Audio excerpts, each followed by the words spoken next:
I mean, Nigel Farage, look, it is an extraordinary night, right? So much going on at Westminster. I was gripped to your show earlier when you were covering it all live. But fascinating there, you've got one Ramona in Shapps talking about another Ramona in Hunt, who, of course, proposed a second referendum. No reference there at all to the woman who is meant to be our Prime Minister. This is a coup, isn't it, Nigel? Oh, absolutely. It's a globalist coup. Jeremy Hunt is now the president of the United Kingdom. Truss is irrelevant. Whether she stays or goes tomorrow is completely irrelevant. Hunt has been chosen.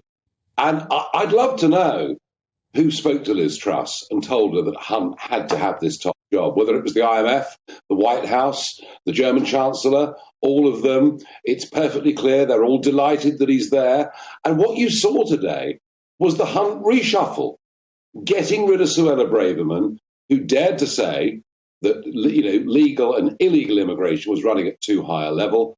It is a complete and utter disaster. And in comes Grant Shapps, And this is the first. Well, they planned this to be the first of many. This is a globalist coup. It is a Remainer coup. The Conservative Party is now showing its true colours. Politically, it never, ever believed in Brexit. It really genuinely didn't.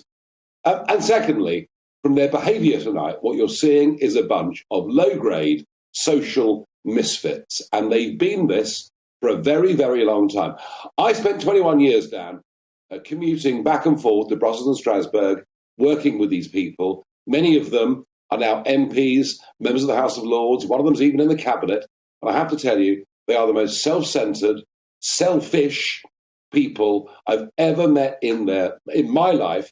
They're in politics, not for their beliefs, not for what they can do for the country. They're in it for their own ghastly little careers. And I honestly believe, even though it's been 200 years that the party's been around, and arguably the most successful political party and movement the Western world's ever seen, I honestly believe the moment has come now for us to recognise that the Conservative Party, for those of us that believe in conservative values, and by which I mean the small state, entrepreneurship, all of those things, this party is now dead and it needs to be replaced.